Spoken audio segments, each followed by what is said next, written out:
सभी बहनों को मेरा नमस्ते। तो बहनों आज का वीडियो काफ़ी महत्वपूर्ण होने वाला है, तो बहनों आप लोग वीडियो को पूरा देखा करिए, क्योंकि आप लोग बहनों पूरा नहीं देखती हैं, फिर बाद में जो महत्वपूर्ण चीज़ें हम बताते हैं उसको आप लोग जो है सुन नहीं पाती हैं, समझ नहीं पाती हैं, फिर आपको जो है आप कमेंट करती हैं, है ना? तो आप लोग वीडियो को पूरा देखिए, अंत तक ज़रूर देखिए, क्योंकि हम ना ऐसा नहीं है कि हम कोई चीज़ आपको बताते हैं और कुछ ज़रूरी बातें ऐसी होती हैं जो बाद में बताती हैं, वो आप सुन नहीं पाती, रह जाती हैं।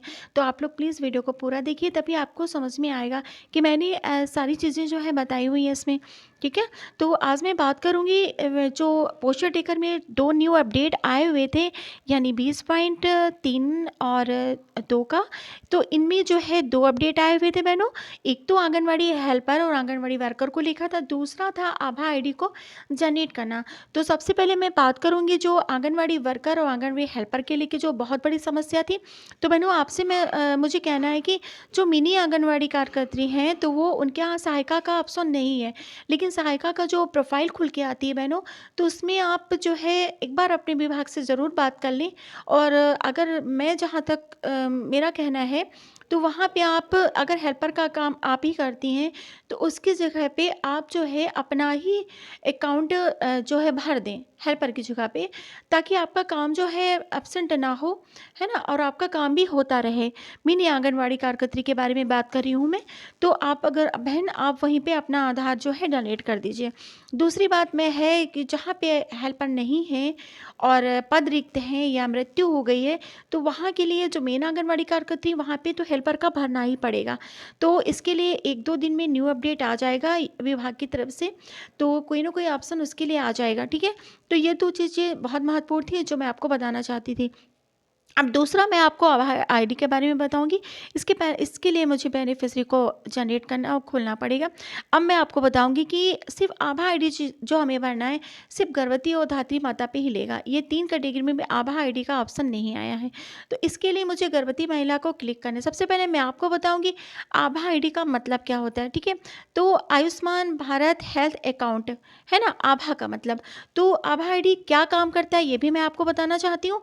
आभा आईडी बहनों एक प्रकार से आयुष्मान भारत योजना के अंतर्गत भारत सरकार द्वारा चलाई गई योजना के अंतर्गत एक प्रकार से अकाउंट होता है आभा आईडी, ठीक है? जैसे पहचान पत्र काम में आता है, आधार कार्ड काम में आता है, उसी प्रकार ये आभा आईडी भी काम में आती है। इसका जो काम होता है बहनों, ये एक प्रकार से जो है हेल्थ अकाउंट, यानी कि स्वास्थ्य संबंधी जितनी भी योजनाएं होती हैं इसमें आती हैं।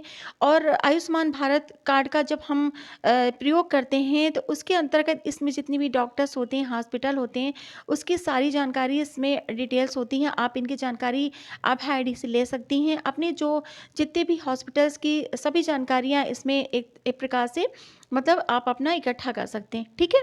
तो आपकी समझ में आएगा आभा का क्या मतलब है। अब मैं आपको बताऊँगी आभा आईडी आपको कैसे जनरेट करना है।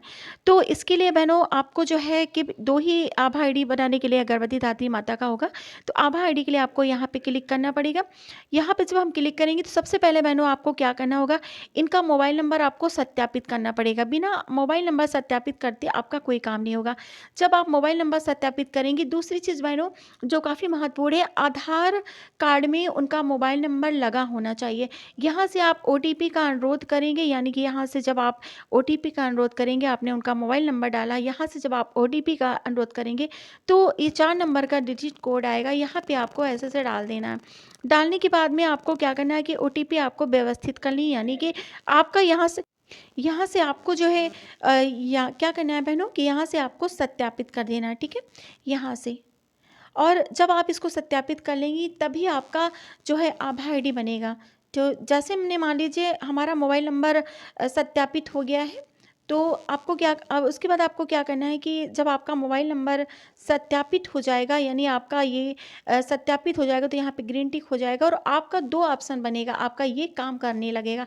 जब तक आप मोबाइल नंबर सत्यापित नहीं करेंगे, आपका ये काम नहीं करेगा। तो जब आपका मोबाइल नंबर सत्यापित हो जाएगा तो 2 ऑप्शन बचेगा, एक तो ये बचेगा, और एक ये वाला बचेगा, ठीक है? तो आपको इनके आभा आईडी यहीं से क्रिएट करना है, ये आपका टच करिएगा और इसमें आपको आधार नंबर डालना होगा, मोबाइल नंबर डालना होगा, जन्मतिथि डालना होगा और आपको सबमिट कर देना होगा। इस प्रकार आपका आईडी क्रिएट हो जाएगा। तो अभी विभाग की तरफ से तो ये आदेश नहीं आया हुआ है, पोस्टर ट्रैकर में ऑप्शन आया है, जब ये भी बहुत ज़रूरी इंपॉर्टेंट हो जाएगा, तो बहनों आप लोग को करना होगा, ठीक है? मैं आपको जानकारी के लिए ये बताई हूँ। तो मैं अपनी वीडियो को अब यहीं पे ख़त्म करती हूँ बहनों। आप लोग हमेशा खुश रहें, मस्त रहें, स्वस्थ रहें, सुरक्षित रहें और हमेशा अपना ख्याल रखें। नमस्ते बहनों।